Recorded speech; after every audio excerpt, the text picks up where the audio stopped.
warm welcome to all readers and viewers of DNA. My name is Asher, and I'll be hosting 2025's Heads of Missions interviews. Shall we begin? With the Andes on one side and the Amazon on the other, Peru has a mixture of cultural traditions that has resulted in a wide diversity of expressions and experiences in fields such as art, cuisine, literature, and music. It gives me great pleasure to welcome His Excellency Francisco Tenya Hasegawa, Peruvian Ambassador to the Republic of Singapore. Good afternoon, sir. Good afternoon. Your Excellency, how long have you been a diplomat? And what have been your highest and lowest points in the profession thus far? Well, thank you very much. I have more or less 35 years being a diplomat in the Ministry of Foreign Affairs of Peru.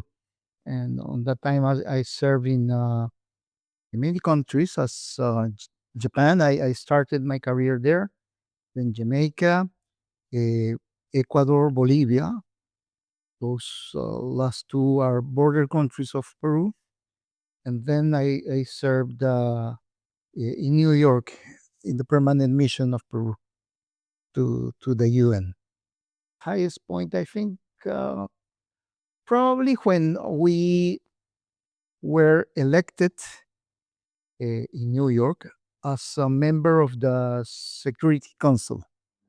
Yeah, it was a historic election. And when we became a member of the Security Council, we face very complicated issues. Also, we chair the Security Council, so it was a very challenging and important experience in my life. And regarding the lowest point, I think that is the diplomatic life. It is hard for families because um, in many ways we live separate. Yeah, the family has to be at home. I mean, in my case, in Peru, and I have to move to another country. So I think that's the the lowest point in the career. But everything has a balance. So as much as I could, I try to be with my family. I understand. So the feelings of missing your family is balanced by the highlights in your career. Oh, as so, you were formerly the Secretary General of the Ministry of Foreign Affairs in Peru. That is quite an achievement, sir. Ah, yes. Now, Peru and Singapore enjoy amicable diplomatic relations. How have these relations progressed over the years, and where do you see their future? Well, I think that we started these strong relations in 1998 when we became a member of APEC.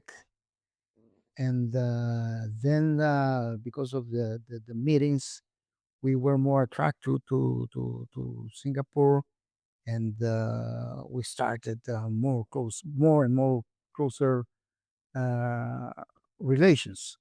And 10 years later, I mean, in 2009, we signed a free trade agreement with Singapore. It was a very big success on that time. And now we share the same commitments and in CTPPT, and also we share the same eh, eh, interests in environment, in food security. So in the first case, we're now negotiating the carbon credits agreement. I hope that we can finish soon. And also for the next year, we're starting the renegotiating the double taxation agreement. So I think that the future relation with Singapore is very good. Yeah, and it's very promising. It's a Rosy rosy future. future Yeah. for all of us. Now, Ambassador. But let me. I am very sorry to interrupt you. And despite on the a long distance that's separate us geographically speaking, in from this November, we are going to have the biggest mega port in Peru. Yeah, so we're going to receive the biggest ships, the post Panamax type vessels, and for the first time, we're having a direct route from Peru to Asia. So it means that this geographically distance will be shortened with this new port. Wow, nice. Now, the Peruvian mission in Singapore has been very active in promoting Peruvian culture. How do Peruvian cultural traditions and values play a role in your diplomatic tour? Oh, plays a very important role in our work. Uh, Peru has a very long and rich history, and it's part of the richness of the humankind history also. So in that way, we uh, want to share the part of our history and the culture with in other countries and with other countries.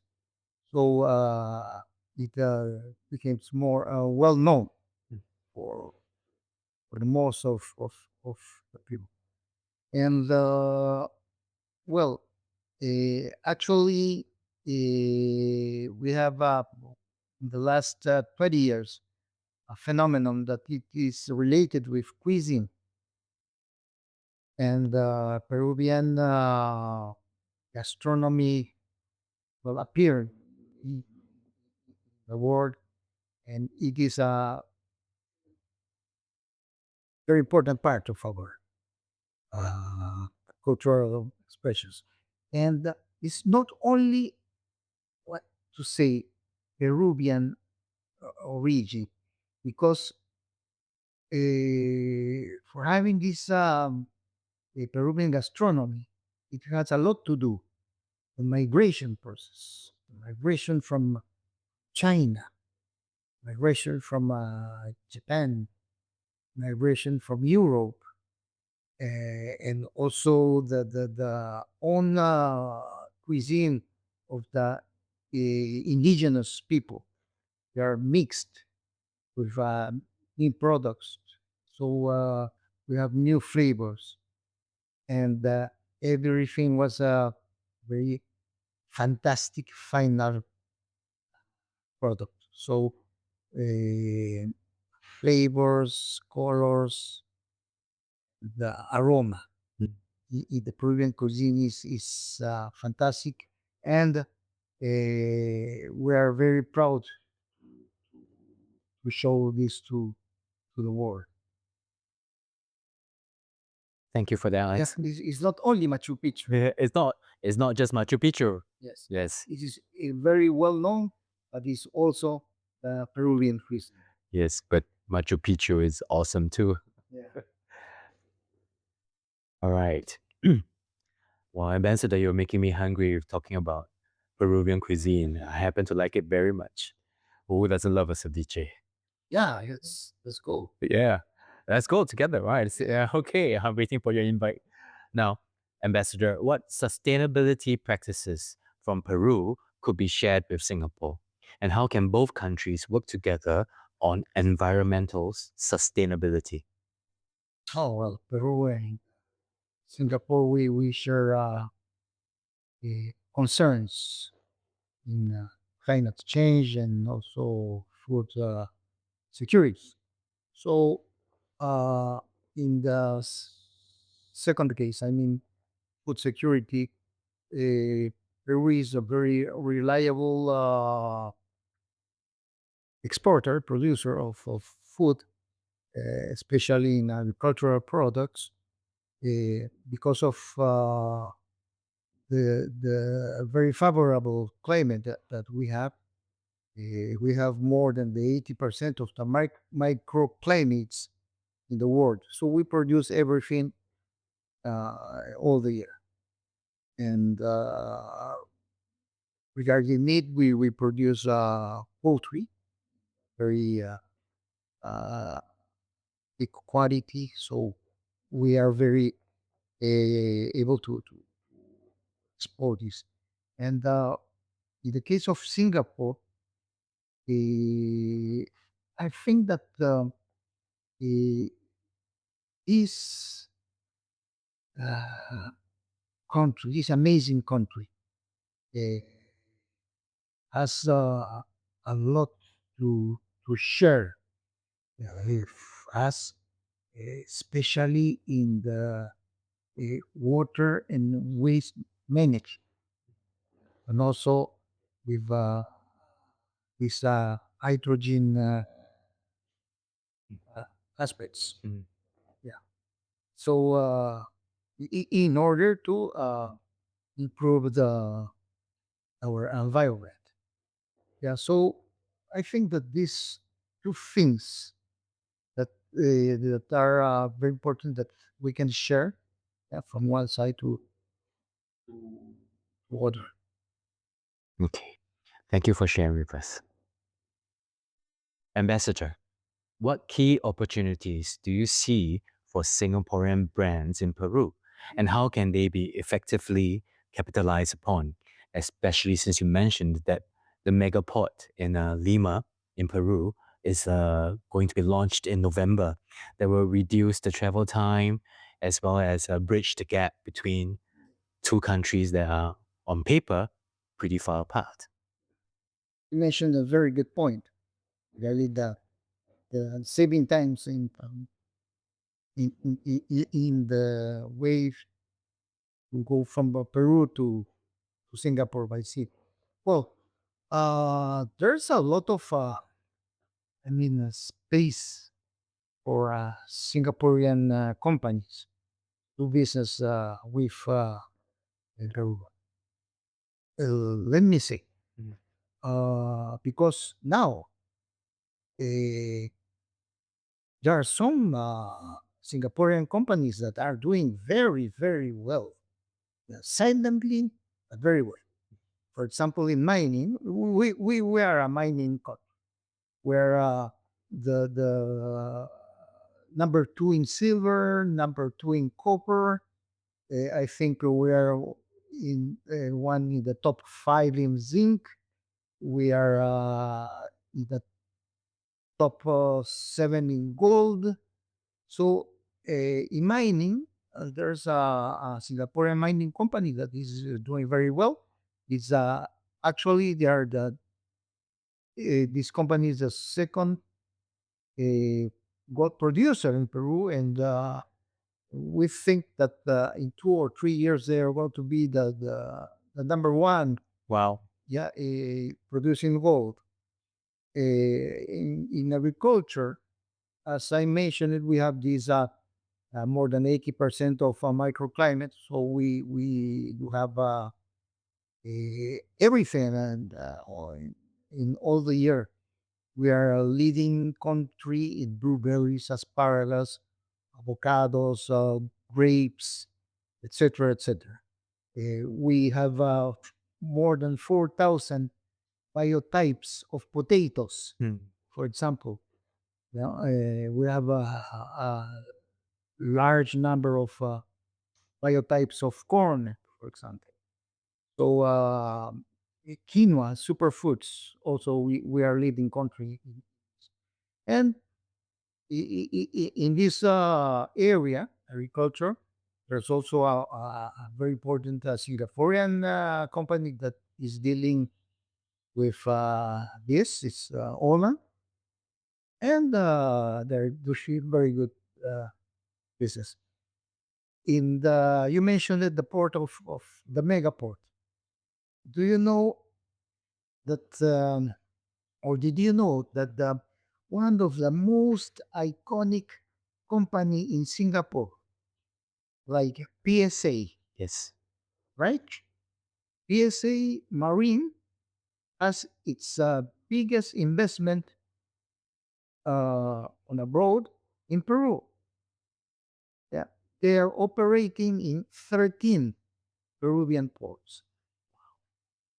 So I think that these examples shows that Peru offers very good opportunities to Singaporean companies. So we are very eager to receive more Singaporean companies to Peru. And regarding the this megaport that whose name is Chancay Megaport, we're establishing an industrial park nearby. So the companies can establish their factories or their services points, and then can from them they can use the port. They can easily transport the goods from that place to the port. So everything could be very easy for the trade. Well, so Singapore companies, you've heard it from our ambassador. What are you waiting for? Head over to Lima and find out what opportunities are there, right, in opening factories and having a megaport to use. Now, that's the business side of things. Ambassador, what about the tourism side of things? Your country is a favorite destination for Singaporeans. So, what are the key site recommendations for those who want to travel from here? As you said, it's not just Machu Picchu. Yeah. Yes. Thank you for that question. And well, um, how can I say about Peru? I think we can, in a few words, Peru is many destinations in one destination. Mm. So it means that you can find everything in Peru. Yeah, and also you can enhance your senses, your five senses in Peru. A few flavor, taste. You touch the fiber of the finest cotton of the world, or the finest the vicuña fiber of the world. When you hear the sound of the Amazon birds, or the or when you see the pink dolphins in the Amazon River, yeah, it's amazing. But well, about the your question regarding the recommended points. Of course, Peru is not only Machu Picchu, but it is a must to see. Yeah, it is a UNESCO World Heritage, and it's one of the highest points in tours. But I can strongly recommend to visit the Nazca Lines. The Nazca Lines. Nazca Lines, the enigmatic Nazca Lines. It is in the South Lima, more or less 3.5 hours by car. South of Lima. Yeah, south of Lima, and this is a desert, Mm. and in the huge space of desert, there are figures. Yeah, in the desert, the figures of the hummingbird, figures of whales, figures of spider. Also, there's a very funny figures we call the astronaut. Yeah. So, but it is still enigmatic, and you can also can view those huge figures from the sky. So there's a small airplanes, yeah, the Cessna models that you take you a ride over the lights and you can see clearly. So uh, it, we cannot say how did the ancient Peruvians make these huge figures and why they make these figures. So Nazca Lines is, I think, is a must to go uh, place also. All right. Those are sound very tasty, and I know a lot of my friends will be very interested in visiting these sites. It's not just Machu Picchu, as you said. Yeah, but at the same time, you visit these enigmatic lines, or you enjoy the views of Machu Picchu, or you are traveling through the Amazon River, or going to the highest lake in the world, like Titicaca Lake, Titicaca Lake. yeah? Or where you go to the north part of Peru and visit the biggest city made by Adobe. That it's also a UNESCO World Heritage. You can taste in every place very nice food. Wow. If you know how to capture Singaporean hearts, it's through their stomachs. So we'd like to thank the ambassador of Peru for his interview, and I hope I'll see you soon. Thank you. So